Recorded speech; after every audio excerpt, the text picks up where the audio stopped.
E aí você musicista, você músico, você que também não é músico, você está em mais um episódio aqui do Repercuta.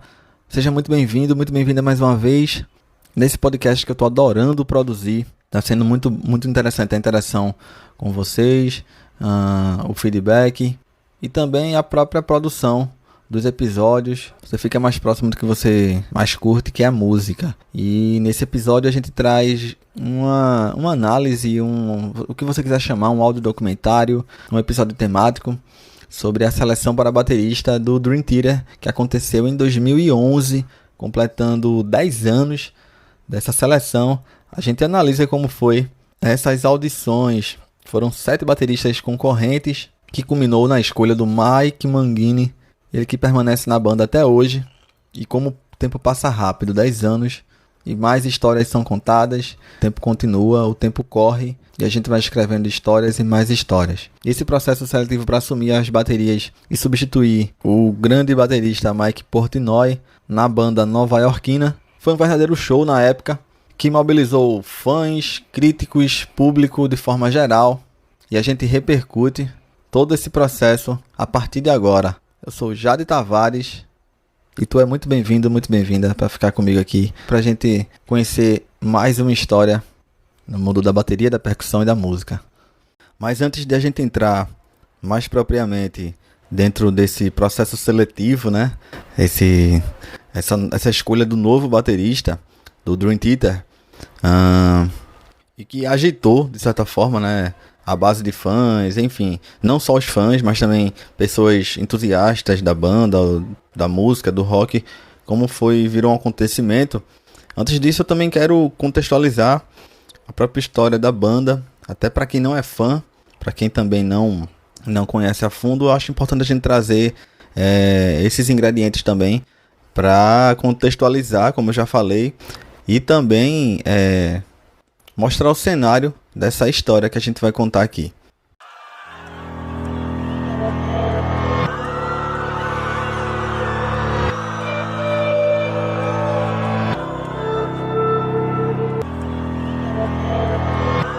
Repercuta, podcast sobre bateria, música, arte e comportamento.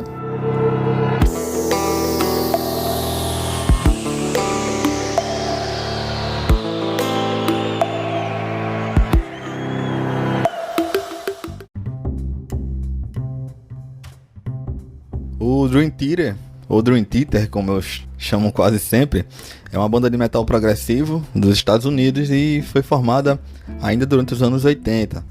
E rapidamente se tornou referência na música progressiva, instrumental, né? E também na parte técnica dos músicos que passaram ou que permanecem no grupo.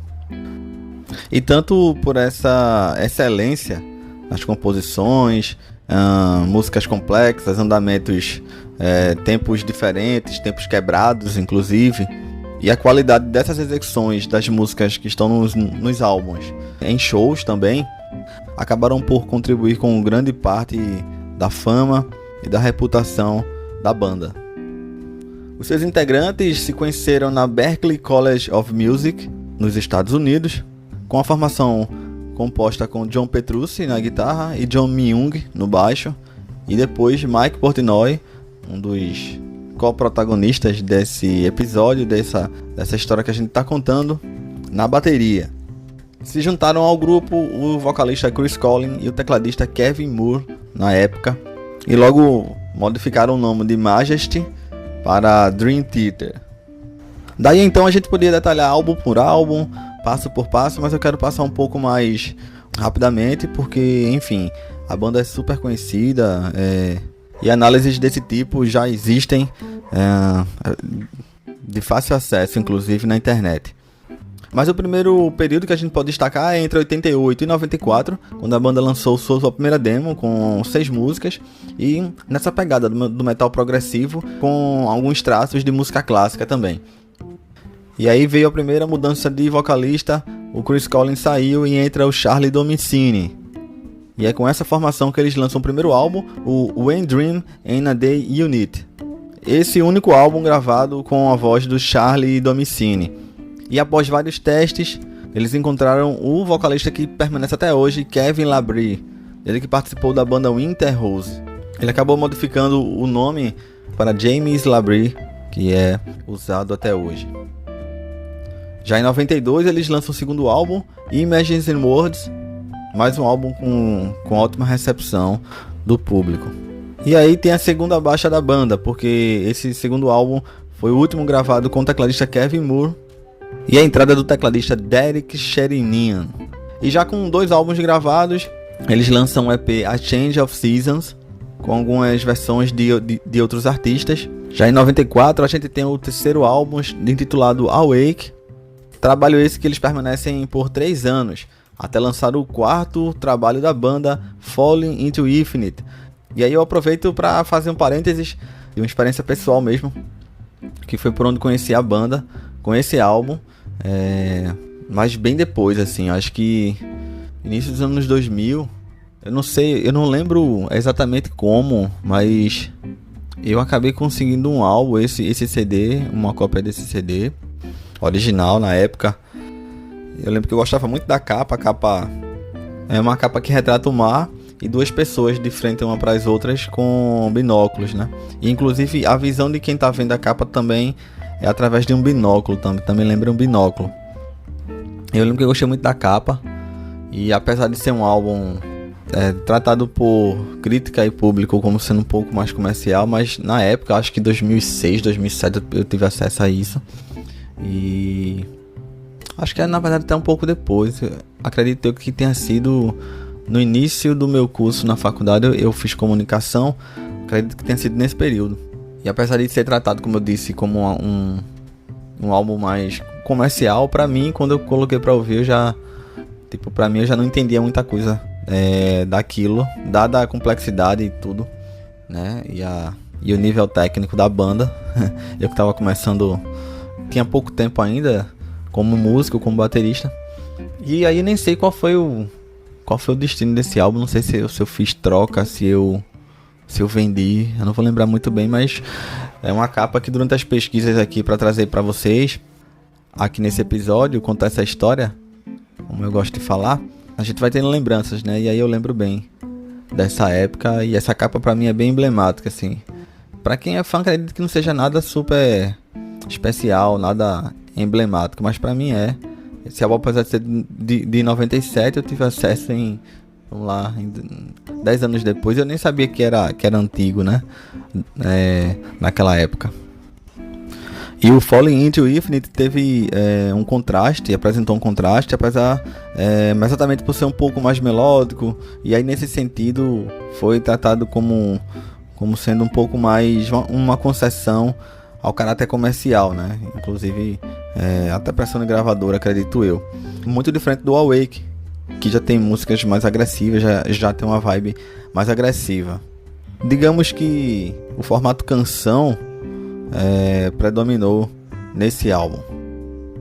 E nessa época o Portnoy já desejou sair da banda, de acordo com matérias que eu encontrei, mas acabou permanecendo no grupo. E em 99 o grupo lança o Metropolis Parte 2, Scenes from a Memory, que teve grande sucesso, alcançou muita gente, contando com um turnê mundial, inclusive, e grande sucesso de público e crítica. A gente chega em 2002 com o álbum 6 Degrees of Inner Turbulence. O Dream Theater gosta de títulos grandes, né? Achei interessante isso. No ano seguinte eles já lançam outro álbum, o Train of Thought, e 2 anos depois o Octavarium. Esse eu também lembro, já estava ouvindo rock, já estava tendo contato com música de forma mais próxima, e eu lembro de conhecidos assim citarem um álbum, nossa, e andarem com um álbum na mão assim, o pessoal se juntava ainda pra ouvir junto e tal. Isso eu lembro por conta do título, de pessoas conhecidas que tem esse costume. Seguindo na trajetória da banda, dá pra perceber que tem uma simetria nos lançamentos. Novamente 2 anos depois eles lançam Systematic Chaos, novamente com turnês extensas, Então adivinha, em 2009 chega ao mundo Black Clouds and Silver Linings. E a exemplo de outros álbuns anteriores, é um disco que conta com lançamento de versões ao vivo e todo esse aparato comercial que a banda sempre trabalhou muito bem, né? Por exemplo, o Black Clouds, por exemplo, foi lançado em formato de CD triplo, sendo um disco com o álbum de estúdio, um de covers e mais um instrumental, além de boxes e outros materiais relacionados à banda e ao álbum em vigência na época.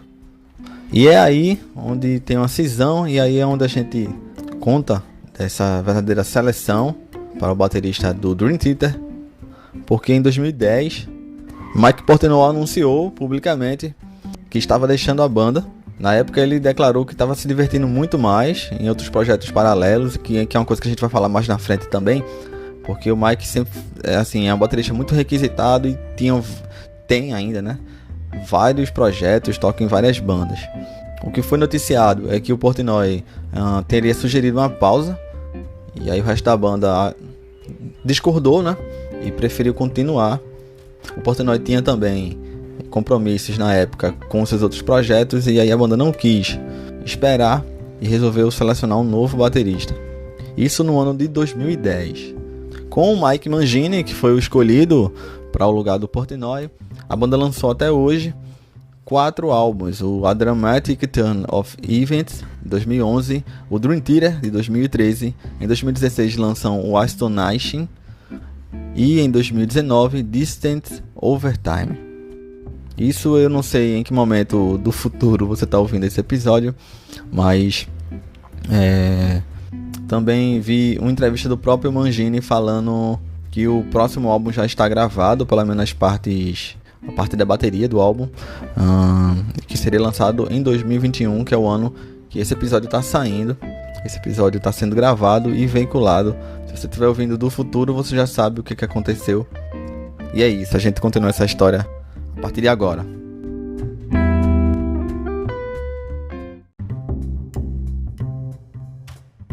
E sim, não posso deixar passar, nesse processo também houve uma troca do tecladista, porque Jordan Hulse entrou na banda, substituindo o Derek Sherinian. Assim, apesar de entrar depois, quem é fã vai poder dizer melhor, mas é um integrante que, apesar de ter entrado bem depois, digamos numa segunda fase da banda, mas é um integrante de peso que contribui com composições, inclusive arranjos. Além de ser tecladista, também é produtor, né? Então, cara, assim, quando escolhem, e a gente vai perceber isso mais na frente na escolha do Mangini também, os caras sabem o que estão fazendo, não é nada, não tem nada de aventura nisso. Eles sabem quem escolher e quem vai cumprir as demandas e vai contribuir também criativamente e tecnicamente para o grupo, né? Então, o Jordan também já está nesse processo. Em abril de 2011, o Dream Theater divulga o nome do novo baterista, Mike Mangini. Você já deve saber, você que acompanha a banda. Não é spoiler nenhum, a gente vai detalhar um pouco o processo da escolha dele, com a audição de 7 bateristas mundialmente conhecidos. E essa dinâmica que é interessante, como foi feito. Assistindo até me lembrou de fato um reality show da coisa, sabe? Souberam fazer em várias medidas que eu vou falar um pouco mais na frente. Coisas que são constatações, e também eu quero dar um pouco da minha opinião aqui. Mas antes de detalhar também, listar os candidatos da época e também destrinchar um pouco melhor o processo da seleção, que está público, até no YouTube você encontra. Quero falar um pouco do Portnoy e assim, para fazer a gente entender também o porquê, né? Porque a gente, assim, mudanças de formações em bandas é uma coisa comum. Vocalista, acredito que seja uma mudança um pouco mais sensível, né? Porque é a voz do cara, a assinatura do cara. Não que em outros instrumentos você não possa assinar, né? Tem bateristas que você escuta e, por exemplo, eu sei que é fulano, assim, eu sei que isso aqui é fulano, eu sei que essa marca aqui é de fulano, eu sei que isso aqui faz parte de tal baterista. Mas talvez o vocalista seja um pouco mais sensível porque fica muito na cara, né? E aí, por que Portnoy, né, um baterista, houve toda essa cerimônia, digamos assim, ao redor da saída dele da banda? E aí eu queria falar um pouco sobre ele.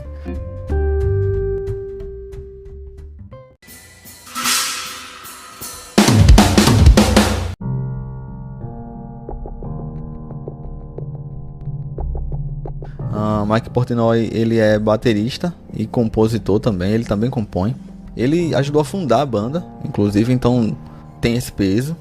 Muito premiado, por exemplo, a revista Modern Drummer, por ano, ela premia bateristas pela contribuição deles à música e ao instrumento de forma geral. Ele recebeu 29 prêmios da Modern Drummer, colaborou na produção de 6 álbuns da banda e também contribuiu com letras, coisa que inclusive me chamou a atenção, porque o Dream Theater traz muito caráter imagético, tratar de temas mágicos, de temas que transcendem, né, a realidade e se relaciona com ela também, porque tem álbum que está tratando, por exemplo, de ficção científica, de coisas que parecem distantes, mas que são super aplicáveis e que em dada medida a gente vê mudanças, né, na sociedade, e isso também me chamou a atenção. E na época da saída dele, matérias também noticiaram que, pelo visto, ele não contava que a banda já quisesse meio que emendar 2 álbuns. Isso após o álbum de 2009, Black Clouds and Silver Linings.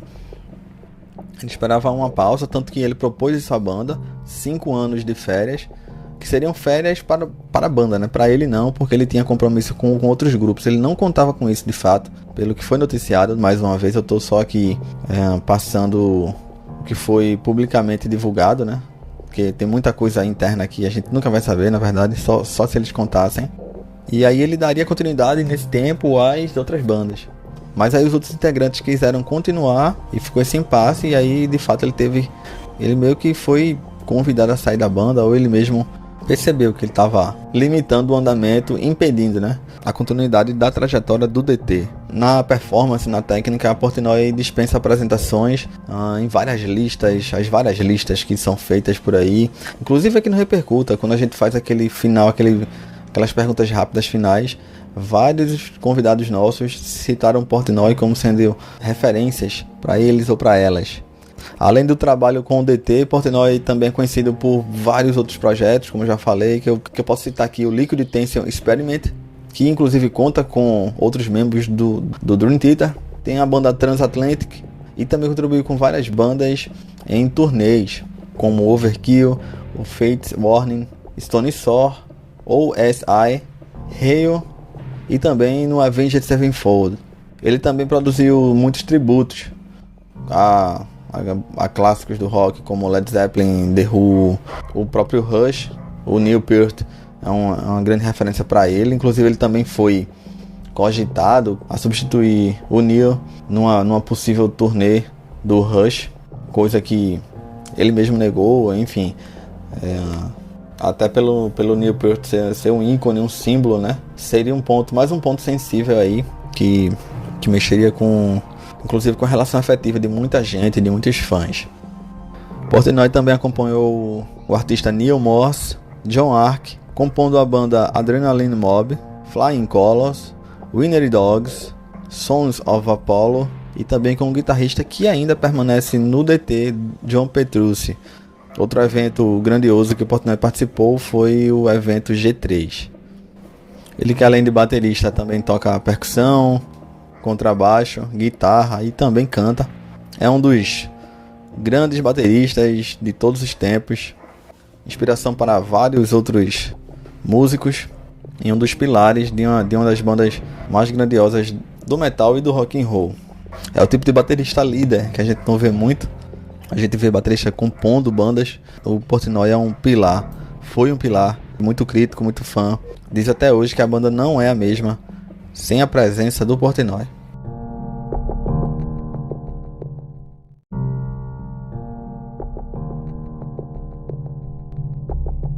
Entre 2010 e 2011, ali no final de 2010 para 2011, os integrantes do DT não queriam parar, não queriam dar um tempo nos lançamentos da carreira da banda, enquanto Mike Portnoy queria parar, mas apenas com o DT, porque ele tinha compromissos com outras bandas E daí ficou um impasse. Com a saída dele da banda, saída forçada nessa ocasião, e além dessa questão em si, também haviam divergências financeiras, além da questão de disponibilidade de datas e também questões administrativas.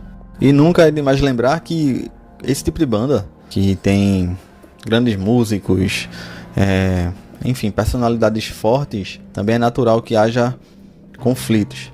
E o que também foi noticiado é que John Petrucci e John Myung desejavam uma postura um pouco mais tradicionalista dentro do metal, com letras mais elaboradas, arranjos mais elaborados.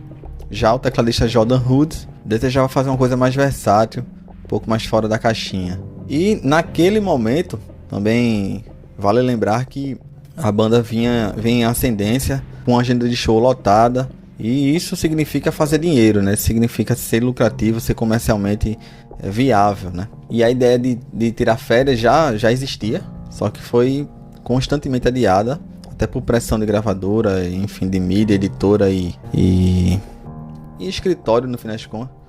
Mídia, editora e simplesmente, para ser mais direto, um escritório pelo qual, que no fim das contas é disso que a gente tá falando quando a gente fala de um contrato, quando a gente fala de algum vínculo, e numa banda desse tamanho também. Em entrevistas, Portnoy acabava atirando contra os ex-colegas de banda, na verdade, na época. E outras especulações da época também diziam que havia uma certa disputa por mais verba, por mais dinheiro. Quem é fã, quem é mais próximo poderia até explicar melhor, mas também havia rumores que Portnoy e o vocalista Labrie não se davam tão bem, tendo o baterista cogitado a saída do vocalista em algumas ocasiões, entre 2009 e 2010 ali. E aí a gente entra nesse concurso que foi aberto. Isso porque o que também é interessante de se observar, na minha opinião, é que a banda não queria parar para tirar férias nem nada, mas teve que parar do mesmo jeito, mesmo que logo depois, como a gente vai ver em 2011, eles tenham escolhido logo o Mike Mangini, e 2 anos depois, mais uma vez nessa simetria, como eu falo, já tenham lançado um próximo álbum. De certa forma, mesmo sem querer, a banda teve que parar um pouco para dar atenção a essa seleção do novo baterista. E aí entra essa coisa, que seja marketing ou não, mas acho muito interessante. Assim. É uma forma de você manter os holofotes em cima da banda, essa aura do suposto mistério de quem vai entrar na banda e tal, e não deixar o nome do grupo perder força na grande mídia. É uma forma também, intencionalmente ou não, de elevar o nome do Portnoy, para mostrar que do tipo, poxa, para substituir o cara, a gente precisa trazer 7 ou 8 bateristas aqui para poder escolher um, dada a importância do cara para a banda. E também uma forma de movimentar outros músicos e, enfim, movimentar o mercado de certa forma, como a gente vai ver mais na frente, que vários bateristas aceitaram o convite e se submeteram às audições. Audições essas que foram realizadas em outubro de 2010 e o resultado acabou saindo em abril de 2011, completando assim em 2021 10 anos desse concurso, que teve grande atenção da mídia e do público, dos fãs e não fãs também, em cima dessa escolha do novo baterista do DT. Então assim aconteceu. Em 29 de abril de 2011, o Dream Theater divulgou o nome do novo baterista da banda, Mike Mangini. Ele compunha um grupo de 7 bateristas que foram escolhidos para participar dessa audição. Entre eles, além do Mangini, é claro, o Derek Rod, o Marco Miniman, Thomas Lang, Vigil Donati, Achilles Priester e Peter Wildoner. Vale lembrar também que o baterista Bob Jason Beck também foi convidado para o processo, mas acabou rejeitando o convite.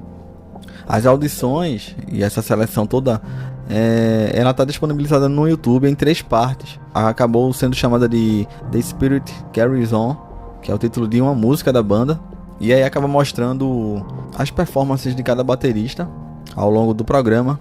Vale lembrar que nessa época o grupo já tinha material para um próximo álbum, já estava trabalhando novas músicas.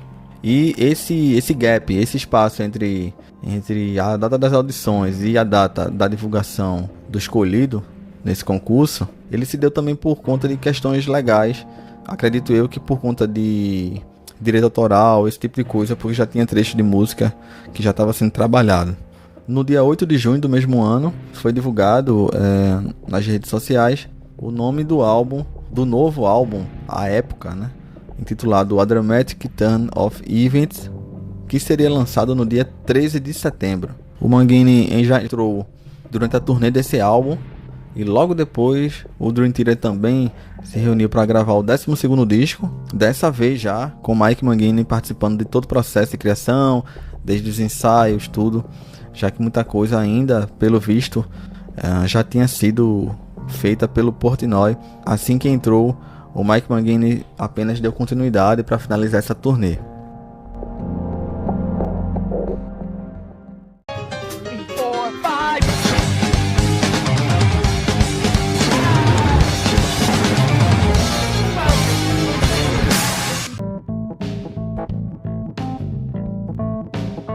E aí a gente entra nesse documentário que foi o que de fato se tornou depois essa seleção do novo baterista do Dream Theater, ainda em 2011.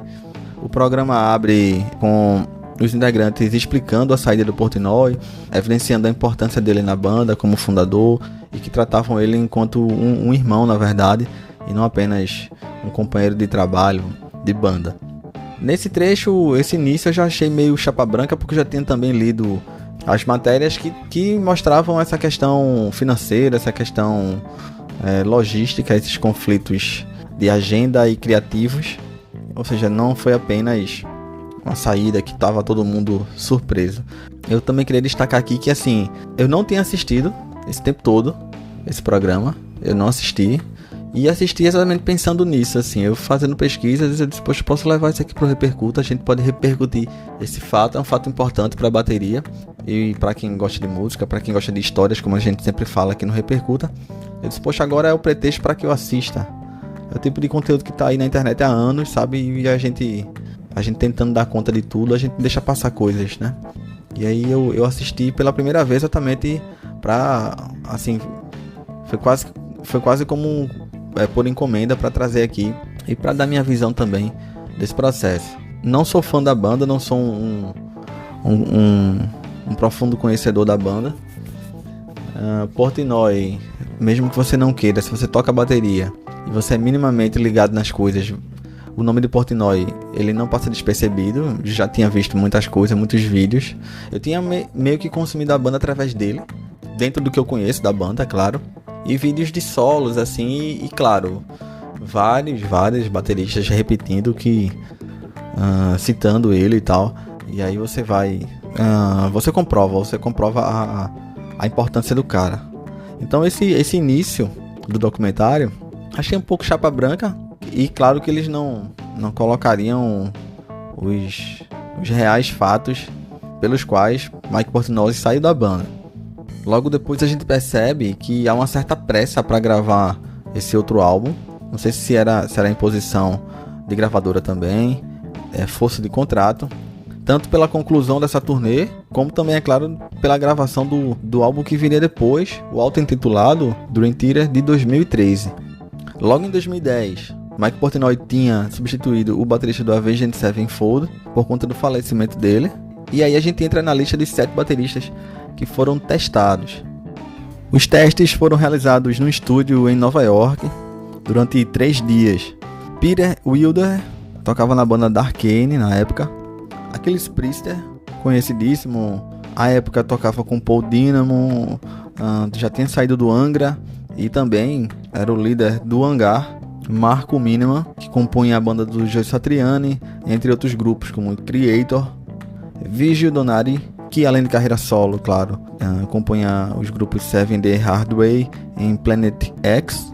Derek Rod, esse durante a carreira fez parte do Today Is The Day, Nile e Hate Eternal, para ficar entre as principais bandas aqui de cada baterista. A gente podia citar muito mais grupos. O Mike Mangini, que foi quem acabou assumindo a vaga, ele que já participou das bandas Extreme, Annihilator, compondo a banda do Steve Vai e também a própria banda do John Petrucci também.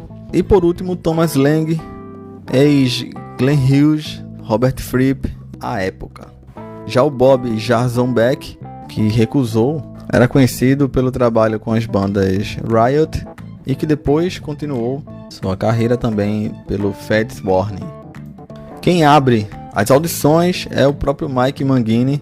E assim, a impressão logo de cara que a gente tem é que, poxa, poderia ter sido ele ali, logo de cara. Minhas impressões aqui, eu vou aproveitar para a partir de agora também expressar minhas impressões e opiniões aqui.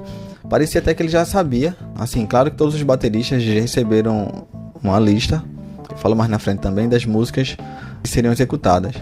Mas assim, uma coisa é você saber qual música e aí mecanicamente você executar. O Mangini, você já percebe o metabolismo entre ele e a banda. Inclusive ele não só executa, ele performa durante a audição dele. E pra mim, no momento que eu tava vendo, já podia ter sido ele de cara mesmo, assim.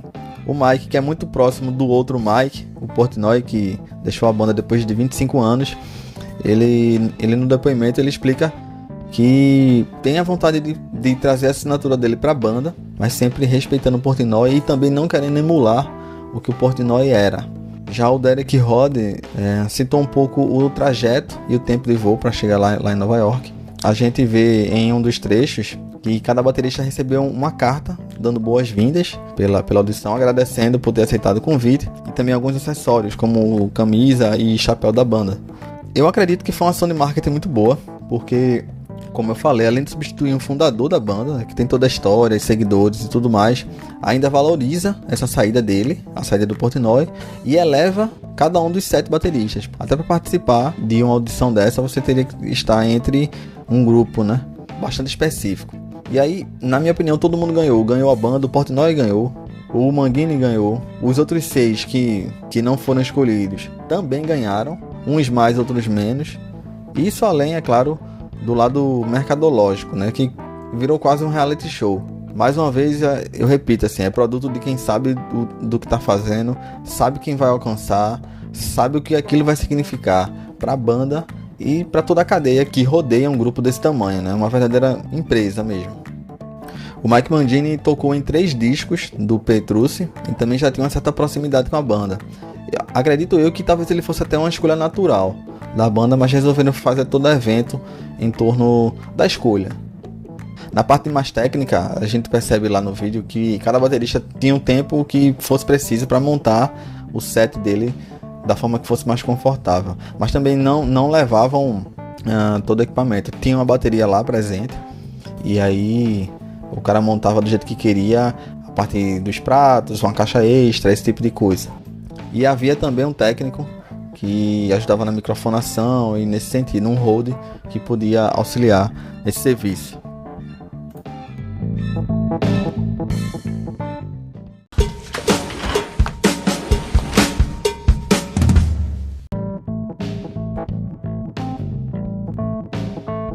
Então bora lá, Mike Mangini foi o primeiro. Como já disse, ele já parecia alguém da banda. Se você vendo o vídeo, ele parece já ter se preocupado não só com a execução, como eu disse, mas também com a performance da coisa. Se mexe bastante corporalmente durante a audição. E também com muita conexão visual com os integrantes, com os outros integrantes. Na minha opinião, de fato, ele assina, ele chega assim, eu posso até estar me repetindo, mas parecia que ele já sabia, assim, ele já tinha feito, sei lá, 10, 15 ensaios. Pra você que está escutando esse episódio e você não toca, há algo que eu, por exemplo, sinto enquanto músico também, que uma coisa é você executar mecanicamente as músicas e você saber onde está cada nota e fazer a coisa toda acontecer. Depois de um certo tempo, isso já até aconteceu comigo também, esse limite ele é ultrapassado. Eu falo no sentido de que tu sente a música de uma forma que parece que tu já não mais pensa, eu vou fazer isso, agora eu vou pra ali, agora eu venho pra cá. É uma coisa fluida, como algo que já faz parte de tu mesmo, assim, algo... Pra fazer essa comparação com o livro, é o tipo de livro que tu abre em qualquer página e quando tu olha, tu já tem noção do que é aquilo ali é, onde é que tu tá, onde é que tu caiu, assim. E parece ter sido isso que o Mangini demonstra na audição. O que eu quero dizer é que ele não só focou na execução da coisa, mas na musicalidade que passa disso. Tons, o ambiente que as músicas escolhidas para audição trazem. Então ele performa também de acordo com o clima e com a vibe de cada música escolhida. Por exemplo, em A Night to Remember, esse ambiente, esse clima você percebe na performance do Mangini.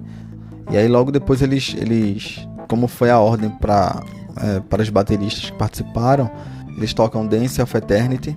E assim, mais uma vez, muito preparado. Tem até um trecho de Rulos ou Rufus na caixa, no início da música, que eu lembro que quando eu ouvi a música, eu disse, poxa, aquele ali é com 2 mãos e tal, e ele consegue fazer com uma mão só.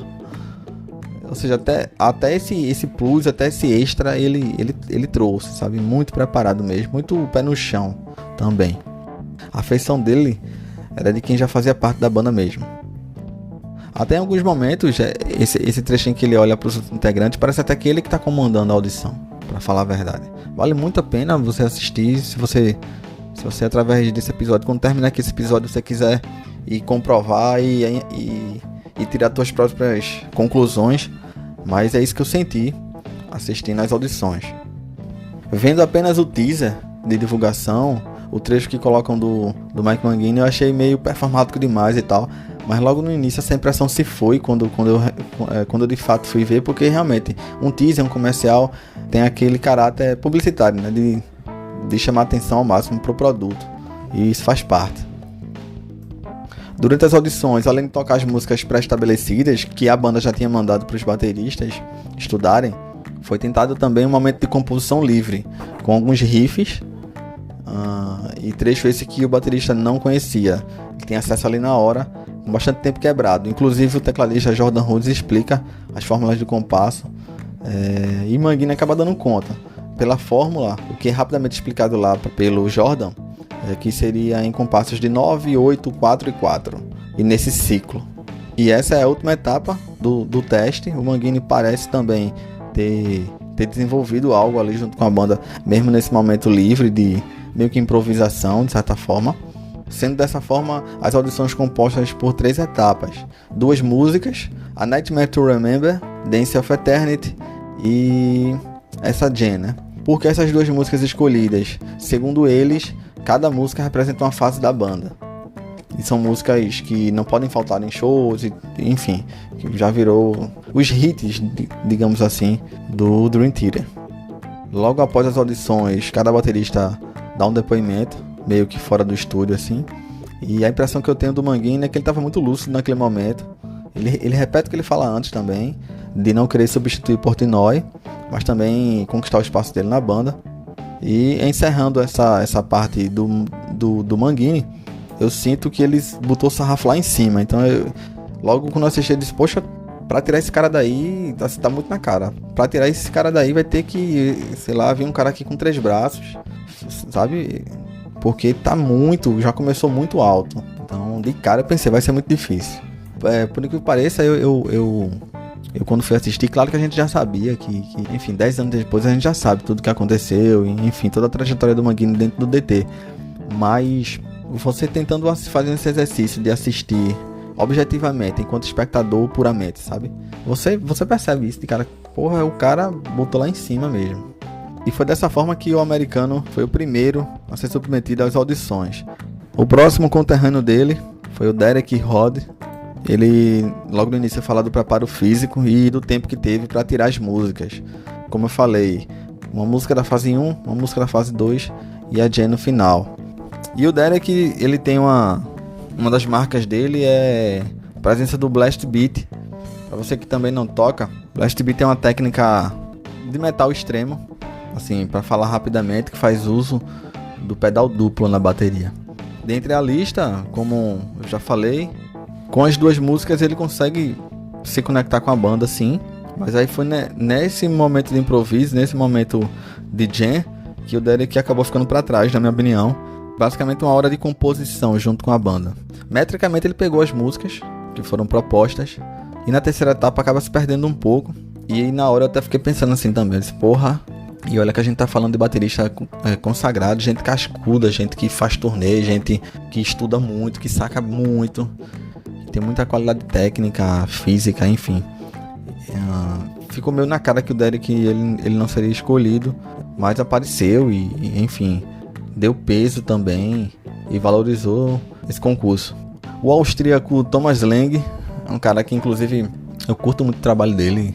Lembro que eu tava começando a tocar. Eu lembro de passar na rua do Recife, aqui no centro do Recife, onde eu moro, e ver um DVD E digo logo que não era um DVD original nem nada. Tava na rua assim, era... Eu tenho ele até hoje, inclusive eu tô gravando esse episódio olhando pra ele aqui, que é o Festival Modern Drummer de 2006, que conta com a performance, com a apresentação do Thomas Lang. Depois tive acesso também a algumas revistas, ele explicando a parte de gravação dos álbuns dele. É um cara que eu gosto muito de ver, apesar de não tocar metal nem nada, mas é o tipo de cara que me chama a atenção de acompanhar os trabalhos dele. Ele abre a parte 2, e de cara o que me parece no vídeo é que ele parece ter a mão mais pesada do que a do Mangini. E também bastante técnico, enfim. E Thomas Lang dispensa apresentações. Todos eles aqui na verdade dispensam apresentações. Eu tô mais aqui muito mais para repercutir como foi esse processo. Foi praticamente o nosso reality show interno aqui da bateria. E com o Thomas, eles pulam direto da música 1 pra Jam. Eles acabaram, até por conta da satisfação com o Thomas, eles ficaram curiosos para ver como é que ele funcionaria com esse momento de composição livre. E aí, na minha opinião, ele também fica na Jam, porque ele demora um pouco para entender a lógica, e em algumas vezes acaba não acompanhando a banda da forma como se esperava naquele momento. Mas mesmo assim eles voltam para a música 2 e o Thomas Lang dá muito conta da coisa. Eu achei tão interessante porque em alguns momentos, em alguns trechos, ele modifica, ele dá a sua própria cara à música. Eu gosto disso, da coisa de você assinar, com todo respeito a quem fez parte da banda, mas eu gosto disso. E ainda mais uma pessoa do peso dele, né? Ele não poderia entrar numa banda pra simplesmente ser o batistaca ali, enfim, e cumprir exatamente. E parece ter sido coisas que os integrantes, até por preciosismo e tudo, eles chamam a atenção dessa coisa dele ter modificado um pouco alguns trechos e tal. E aí mais uma vez eu falando da Jam lá do momento de improviso, mais uma vez o que me veio na cabeça é que parece que o Mangini já tinha acesso ao trecho, tanto que foi fluido a coisa. Terceiro da lista, Virgil Donati, outro que eu curto pra caramba. Ele tocava na banda do Steve Vai, australiano, e também por conta de ter composto a banda do Steve, ele tem proximidade com o Petrucci, né? Isso por conta do evento G3.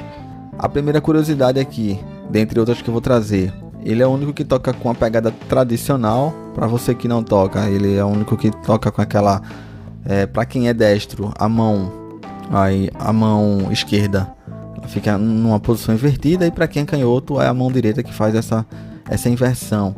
Herança dos tempos das bandas de rua, né, as fanfarras, e que vários bateristas do jazz, por exemplo, são adeptos da traditional grip.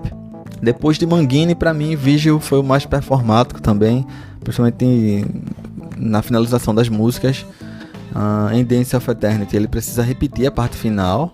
A exemplo do Thomas Lang, ele também faz alguns trechos assinando, um pouco diferente do que tá registrado no CD, dando a assinatura dele às músicas que foram escolhidas. Já na terceira parte do improviso, ele se sai bem, mas precisa de algumas tentativas. Ele no início ele não consegue acompanhar, mas depois ele entra. Pelo menos é o que é mostrado no vídeo. Vale lembrar também que tudo que eu estou comentando aqui é com base num vídeo. Cada parte tem 10 minutos, acredito eu. Então muito do que aconteceu ali não ganhou o mundo, né? Então a gente analisa o que é oferecido pra gente. Então assim, através do vídeo que a gente percebe é isso. Esse segundo dia de audições, ele encerra com essa performance e esse convite do Virgil Donati. Terminando esse trecho, a sensação que eu tive é que já seria Mangini. Eu até pensei nisso. Depois se veio o Thomas Lang, veio o Virgil. Eu acho que até pela minha relação afetiva com o trabalho deles, e não passou, eu fiquei pensando, poxa, vamos ver o que é que vai vir daqui pra frente.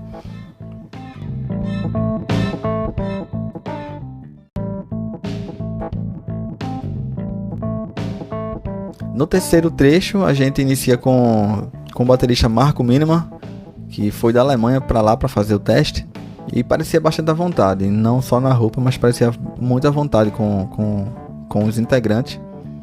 Nightmare, ele toca muito bem. Spirits Carry On, ele também executa, e assim, a exemplo do Manguini. Eu acho que depois do Manguini, eu acho que foi quem mostrou mais paixão na coisa, assim. Tocou com, assim, ele parecia mesmo que tava se divertindo. E com muita sinceridade na coisa. O desfecho da Jam, inclusive, mostra um pouco disso, assim, o quanto ele se comunicou, o quanto ele estava se doando ali para o momento. E, de fato, para repetir aqui, ele estava se divertindo, fazendo tudo aquilo. Os trechos em que o Marco aparece, você percebe que ele está se conectando com os riffs, os riffs e acordes e arranjos que o restante da banda propunha. E muita vontade mesmo. Repercuta Podcast.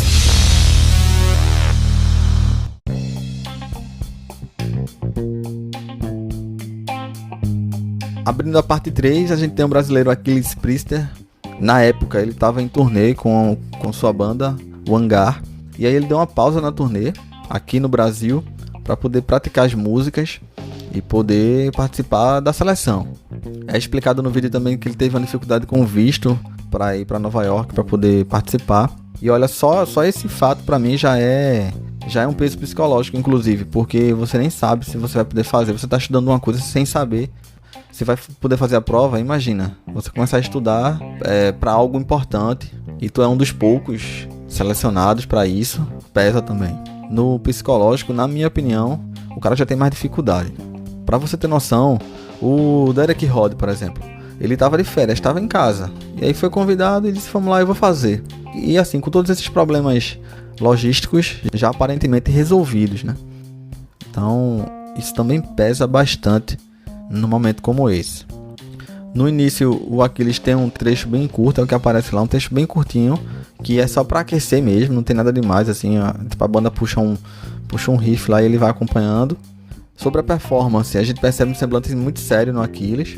Ele, assim, pelo que aparece também, porque o trecho do Aquiles, inclusive, é um trecho muito pequeno. Acredito eu que seja o menor trecho. É o baterista que teve menos exposição ali na audição, pra falar a verdade. No semblante dele, é o jeito dele de tocar, mas ele parecia um pouco mais pressionado mesmo. E eu acho que talvez ele não tenha tido espaço necessário pra relaxar, centrar nas músicas, enfim, e deixar fluir, né? Eu digo na questão da transpiração, na coisa sentimental da coisa, sabe? Porque na parte técnica a gente não tem nem o que falar, assim, tipo, Aquiles é um dos caras, é um dos grandes da bateria no Brasil e no mundo também, é reconhecido internacionalmente, a gente não tem o que dizer. O Aquiles eu já acompanho bastante, várias entrevistas dele no canal dele no YouTube, vi muita coisa, já consumo até hoje. Nunca vi o Aquiles ao vivo, nem nos tempos de Angra. Também tem essa relação através de conhecidos e falando o Angra e tal, principalmente na passagem dele na banda, no tempo que ele teve na banda. E a gente não tem nem o que dizer, Aquiles é um cara que marcou o nome dele, que tem o espaço dele, enfim, você queira ou não. Eu já vi, por exemplo, outras matérias também, vi muita gente em fóruns e tal, de pessoas que meio que não gostam do Aquiles pessoalmente, por um motivo ou por outro, e que acabam tentando desmerecer o outro lado lá, que é o lado técnico, e que é o lado que me interessa aqui, nesse caso específico.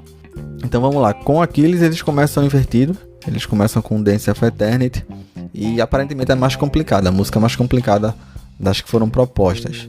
Pelo menos isso é o que a própria banda diz na seleção com os bateristas que vieram antes. Eles citam que Dance of Eternity é muito mais complicada. A impressão que eu tenho até durante a audição do Aquiles é que poderia ser qualquer outro. E assim, a partir da audição do Aquiles, os que viriam depois também, eu sinto que a essa altura os caras da banda já meio que estavam convictos de que seria o Manguini. E eu acho que isso também faz diferença, sabe? Além de que também, como é uma coisa extensa, já era o terceiro dia de audições, ele já não tinha a mesma entrega dos outros dias. Enfim, cada dia você tá de um jeito, né? Então eu sinto que eles já não estavam tão pra tomar essa vaga, só se o cara fizesse algo sobrenatural mesmo, pra poder conquistar. Porque eles já estavam meio que convictos do jeito deles, o semblante deles, inclusive. E querendo ou não, mesmo que você queira, mesmo que você seja profissional, inclusive muito cordiais, os integrantes da banda respeitando cada candidato, enfim. Mas por mais que você esteja num alto grau de profissionalismo, tem dia que você já não tá mais lá essas coisas, você não tá acreditando mais naquilo, e você de fato, isso transparece de um jeito ou de outro, você queira ou não. Mas claro, como eu já falei, tratando cada um com muita cordialidade, respeito e educação. Quando mostra a parte do Aquiles, eles já mostram Aquiles errando um trecho, como também o vídeo também errou um trecho lá na execução dele. E na parte da Jen, eles mostram muito pouco da performance do Aquiles. Acho que de todos, como eu já falei, de todos os candidatos é o que aparece menos. E logo após a audição, é dito que o jeito de compor da banda e o jeito de compor de Aquiles são diferentes. Então, para eles, essa foi a dificuldade e foi por conta disso que não teria fluído esse trecho de improvisação, esse trecho de composição. Já o sueco Peter Wilder é o último a ser submetido. Ele explica que pegou um voo da Islândia para os Estados Unidos. Islândia e Suécia ali pertinho, né? E na performance ele se parece muito com o Derek Roddy, na minha opinião. Também usa blast beats. Ele dá conta nas duas músicas. E no trecho livre, ele se perde um pouco. É exemplo de alguns outros anteriores que eu já falei. No final, os integrantes do Dream Theater agradecem a cada um que se inscreveram, a cada um que aceitaram o convite para participar. E acabam escolhendo 3 para ser uma finalíssima, digamos assim. Dentre os 3 melhores, sairia daí o baterista escolhido. E aí ao final é citado o Mangini, o Marco Miniman e o Peter Wilder, sendo como um terceiro colocado ali. Acredito eu até que por não ter assinado tanta coisa, ele segue o script que é estabelecido e se perde um pouco na parte de composição, mas também não é nada gritante.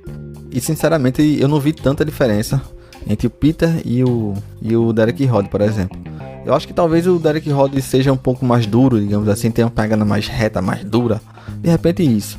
E o Peter tem um pouco mais de groove na levada dele, mas isso é só minha impressão aqui. Eu quero, mais uma vez, te convidar a assistir, procura no YouTube, tá lá, e tira tuas próprias impressões também.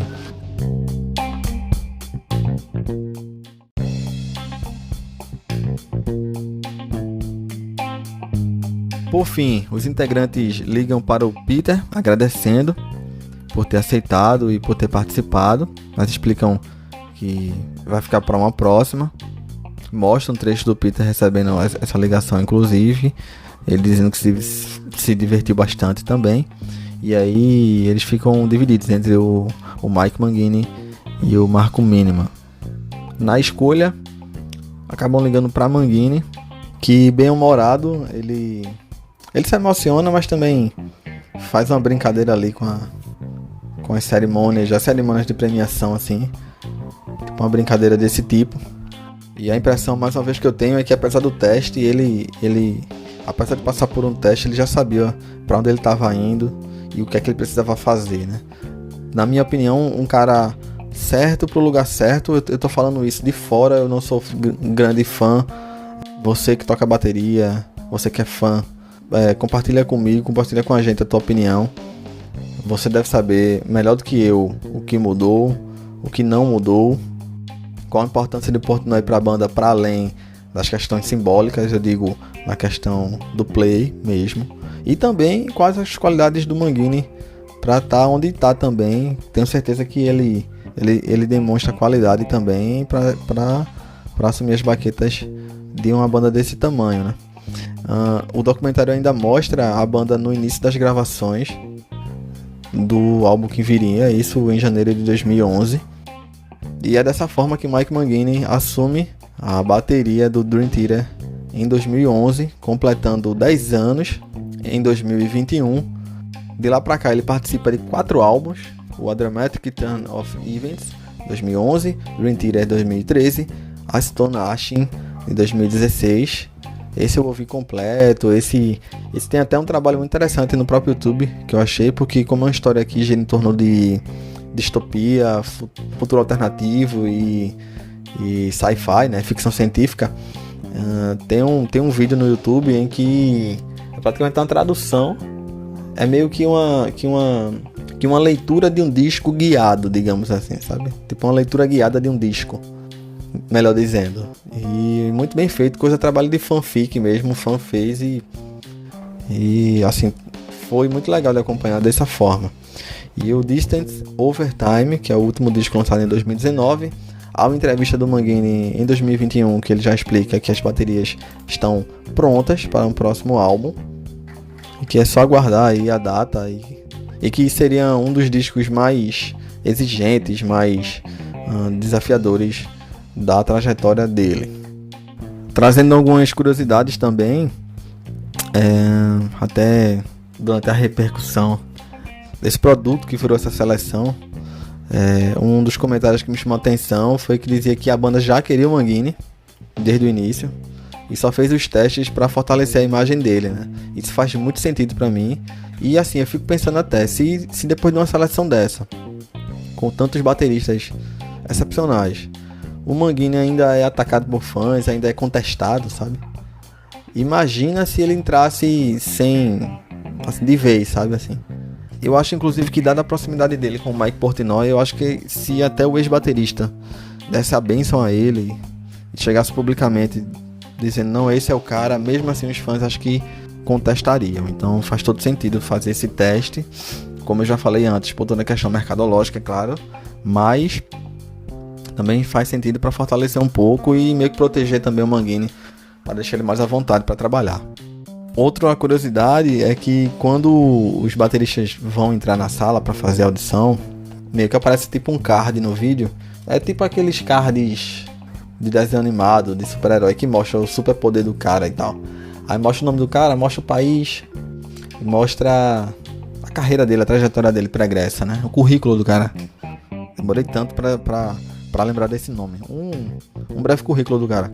E o que é curioso é que o Aquiles acabou tirando o nome do Angra da ficha dele, mesmo sendo a banda, acredito, o maior holofote da carreira dele, né?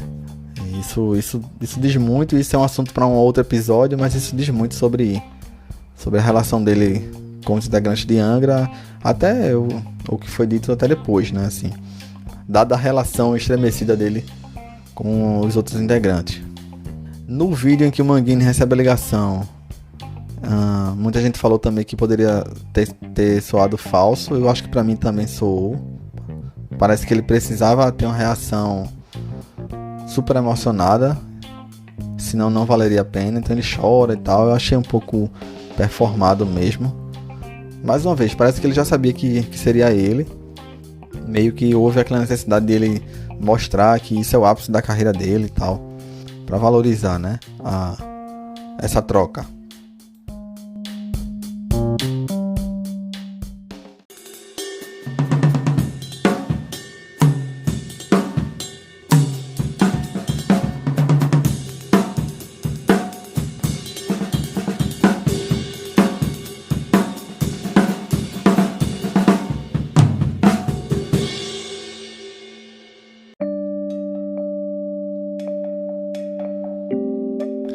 De lá pra cá, nesses 10 anos, para descrever um pouco o que cada baterista fez, o Derek Rod tem registros em 2 álbuns, o álbum 2 da banda Serpentine Rise e o Sights Unseen da banda Gothic Outcast.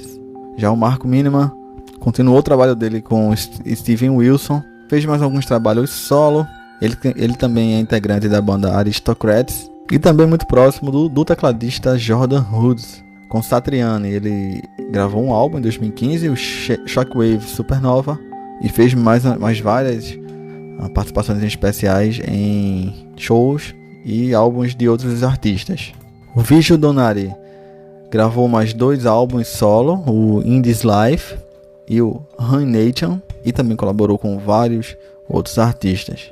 Achilles Priester tocou com o guitarrista Tony McAlpine, com a banda House of Bones, com o guitarrista Vinnie Moore, e também fez parte do Nocturnal, com destaque inclusive para o show no Rock in Rio de 2015.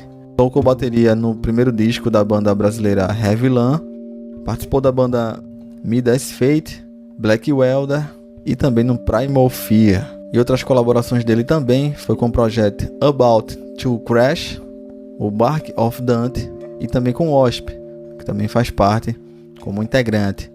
Além também dos trabalhos solo dele, também investiu bastante no canal no YouTube. E olha, acredito também que essa audição do Achilles, acredito que o Achilles também sabia o que estava fazendo e sabia o que é que ele poderia tirar depois de uma exposição daquele tamanho, visto tudo que ele fez de 2010 para cá, por exemplo. Ele também lançou alguns métodos de lá para cá, o Top 100 Drum Fills, o Psychoctopus Play Along, o All Access to Achilles Priester Drumming. Outro grande companheiro do Achilles é o Edu Falaschi. O Achilles também colabora com a banda do vocalista Edu. Já o Peter Wilder, ele que também é muito próximo do James Labrie, vocalista do DT, também participou dos álbuns Static Impulse e Impermanent Resonance de 2010 e 2013, respectivamente. De lá pra cá, são esses os trabalhos do sueco. E Thomas Lang participou de vários projetos também, como Stork em 2011, Paul Gilbert em 2012 e em 2014 mais um álbum do Stork, com o grupo Bastian, Eric Gillette, o Ostura, com a gravação com Ark Matthews e também o projeto dele solo, mostrando suas performances e suas próprias composições.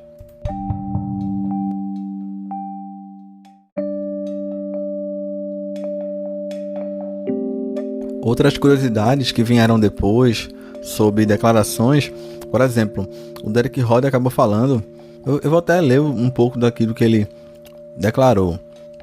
Eles tocaram alguns riffs para ver a velocidade com que eu podia executar coisas complexas. Isso foi divertido, mas ao mesmo tempo eu podia dizer que eles estavam procurando por um cara que vai vir e gravar um álbum inteiro sob holofotes. Eu nunca quis trabalhar desse jeito, já que acredito que se a indústria, que precisa lançar um álbum rapidamente, acaba atropelando a visão musical, que demora para criar o melhor que você pode, e então por fim, isso direciona onde a banda termina no futuro. Gosto de sentar com os riffs por alguns dias no mínimo e criar a melhor parte possível, diferentemente da escolha automática. No que tange a transparência da banda com os fãs, tenho certeza que eles querem isso, mas há algumas questões legais que precisam ser resolvidas e que requerem cuidado sobre o que pode ser dito ou anunciado. Tenho certeza que os fãs podem imaginar o que é. E tenho certeza de que eles sabiam quem eles queriam antes mesmo dessas audições serem pensadas. Uma coisa que foi dita abertamente a mim foi: quem quer que seja, será uma escolha dos fãs, alguém com quem os fãs estejam completamente felizes. Eu estive muito ocupado durante esse período, apenas algumas semanas para aprender uma música de 20 minutos, uma balada e uma música bastante técnica, com 30 mudanças dentro de um espaço de 3 minutos. E no final ele acaba sorrindo. Eu acho que esse depoimento diz muito sobre esse processo mesmo, esse caráter mercadológico da coisa também, e o quanto estava integrado com um mercado consumidor de fato, né? Eu sinto que, fazendo aqui a pesquisa para o roteiro, a exigência é muito grande. Era de um cara que chegasse e tocasse quase que automaticamente músicas longas, tempos quebrados, complexos, que chegasse e resolvesse. Isso é muito difícil. Outro ponto curioso que eu encontrei foi que o Vigil Donati, ele tinha uma banda cover do Dream Theater lá na Austrália, isso no começo da carreira. Já Marco Miniman, isso já numa entrevista de 2020, ele para o site Road Metal, declarou que não conhecia as músicas do Dream Theater na época, disse que foi divertido e que, para falar a verdade, não levou aquilo tão a sério assim. Ele é muito próximo de Portnoy também e quis arriscar, quis tentar para ver o que é que ele sentia naquela experiência, ter aquela experiência, né? Tanto que ele acaba dizendo: eu não considerei que estava realmente sendo testado para entrar na banda, foi somente uma decisão divertida. Foi como se eu dissesse: ei, vamos nos divertir um pouco fazendo uma jam. O Marco também tocou com o Jordan Hoods, o tecladista da banda, em vários outros projetos, então também foi um da lista, né? Até previsível. O Marco ainda acrescenta: eu sequer conhecia a obra do Dream Theater. Eles me passaram algumas músicas e eu simplesmente as aprendi e toquei no momento em que apenas pensei ser uma diversão. Mas quando eu toquei, de repente aquilo se tornou muito sério e eles gostaram. E eu também gostei. Mas eu não era o cara certo para eles. Eles me perguntaram: quantos álbuns do Dream Theater você tem? E eu respondi: nenhum. Então eles perguntaram: quantas músicas nossas você conhece? Eu disse: bem, só acho que vocês pediram para eu ouvir. Esse momento foi crucial porque eles estavam procurando por alguém que realmente queria fazer parte da banda e queria excursionar com eles em tempo integral. Nessa mesma entrevista, Marco também diz que não teve dificuldade para pegar as músicas propostas. Já sobre Achilles, dando entrevista para um outro podcast, ele falou um pouco sobre a passada dele nesse teste. Disse que vai falar um pouco mais num documentário que ele está produzindo. E no final ele acaba evidenciando mesmo a participação dele. Isso porque Enfim, aqui no Brasil tem muito debate, né? Nesse sentido do... o cara mereceu, o cara é bom, o cara é ruim, esse tipo de coisa. Esse debate de juízo de valor que eu, aqui não repercuto, eu não quero trazer esse tipo de coisa. Mas o Aquiles, ele também foi um pouco atacado, né? As pessoas tentando desmerecer a participação dele lá. Outras análises tratam também, mais especificamente do Aquiles, na questão do próprio estilo dentro do metal, já que Aquiles é mais voltado pro heavy metal e pro power metal, né? O DT tem uma veia um pouco mais progressiva, então talvez por isso também não tenha tido tanta consonância entre ele e a banda. Mas eu tenho certeza que tudo que o Aquiles podia ganhar, para além daquilo ali, assim, o que ele podia extrair daquele momento ali, ele pra falar a verdade, eu acho que ele usufrui até hoje. É inteligente, ele tinha noção do que tava... Ele tinha noção do que aquilo representava naquele momento e o que representa até hoje, na verdade. Aproveitei também para ler algumas críticas de alguns álbuns pós-Manguini, né? Por exemplo, uma crítica no site Whiplash, que foi produzida pelo jornalista Daniel Júnior em 2016. Ele já diz aqui: o Dream Theater, muita pretensão e pouca qualidade musical. Isso se referindo ao Astonishing, que é o álbum até que eu falei, que tem um trabalho muito interessante no YouTube. Enfim, essa matéria você pode encontrar lá no Whiplash. E também já sobre o Distance Over Time, que veio logo depois do Astonishing, uma matéria do site do Igor Miranda. Já diz: Dream Theater agrada ao notar que menos é mais em Distance Over Time. Então, são visões diversas e que cada um constrói a sua própria experiência a partir da obra da banda. E para encerrar, o que eu sinto ouvindo algumas coisas do DT, para além da técnica, para coisa dos símbolos, as bandeiras. Eu gosto de quando se aproximam da ficção científica, de temas assim, isso me ganha fácil.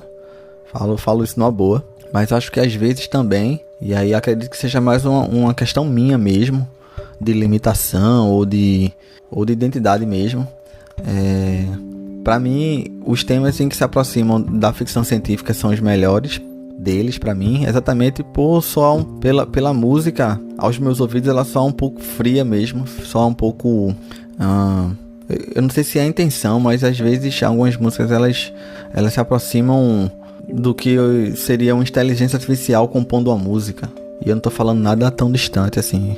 Matérias recentes mostram que uma inteligência artificial compôs uma música com base em frequências, em padrões de frequências, de timbragens. E a gente até para fugir um pouco assim, fazendo um parênteses gigante, eu acho que a gente caminha para muita coisa nesse sentido, não só na música, mas na vida em sociedade mesmo. É um tema para um outro debate, para uma outra conversa. E a música acho que é mais uma das áreas. Voltando pro DT, o que eu sinto é isso, muitas vezes. Algumas músicas eu vibro, algumas músicas não. Mas se você me dissesse que algumas músicas, olha, isso aqui foi um robô que fez, de tão milimetricamente construído, eu acreditaria. Por um lado, demonstra a qualidade técnica e de composição e de criatividade dos caras. Por outro, pode muito bem passar uma ideia de frieza e de que o compromisso com o formato é maior do que a mensagem. Mas isso, cada um tem a sua impressão, cada um pensa de um jeito. E tô dizendo isso sem nenhum juízo de valor, na verdade. E isso é a parte das opiniões, né? Mas é o que eu capto, é o que chega pra mim, aos meus ouvidos. Mas isso também, por outro lado, eu acho que também se deve porque eu não me encaixo na linguagem proposta também. Então de repente é isso. Eu não sou um cara do metal, não sou um cara super virtuoso. Pra fechar, eu acho que de repente é até uma mistura das duas coisas, né? Eu até acabo lembrando de outras coisas, como eu já falei no início, sobre o convívio, né? Como é que eu conheci a banda. E aí eu lembro bem, pra você que escutou o nosso episódio aqui, o episódio que eu gravei de apresentação do podcast aqui do Repercuta, eu falei um pouco sobre o período em que eu estudei, o início, no contato com o estudo.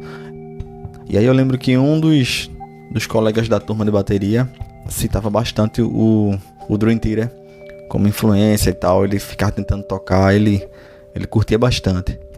Além disso, também tinha outras pessoas que não tocavam, mas que eu via com CD e meio que um falava pro outro: escuta isso aqui, duvido que tu faça isso aqui, sabe? Era esse tipo de coisa assim: escuta isso, os caras são foda e tal. E aí ficava nesse imaginário também quando eu não conhecia o grupo. E deixa até aproveitar também para falar sobre as passagens deles aqui no Brasil. Pelo visto, nas turnês da banda, o Brasil é parada obrigatória praticamente. Pelo que eu percebi, se eu tiver errado, se tiver faltando alguma data, vocês podem me corrigir. Mas pelo que eu vi, eles passaram pelo Brasil em 97, 98, 2005, 2008, 2012, 14, 16 e também 2019.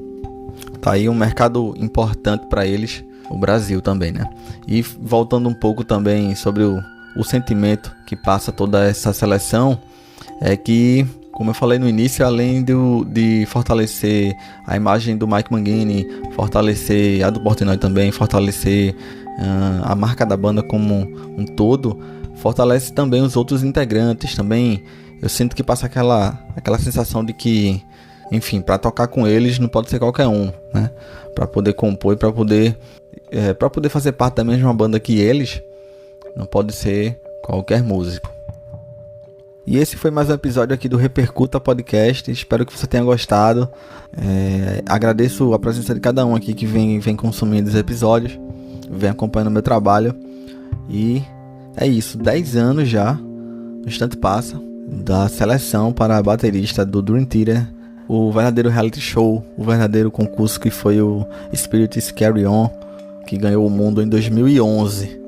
Para você que é fã, para você que também não é fã, para você que é músico, musicista ou que também não é, eu agradeço a você por chegar até aqui nesse episódio e a gente se encontra, a gente se escuta no próximo episódio aqui do Repercuta. Um forte abraço.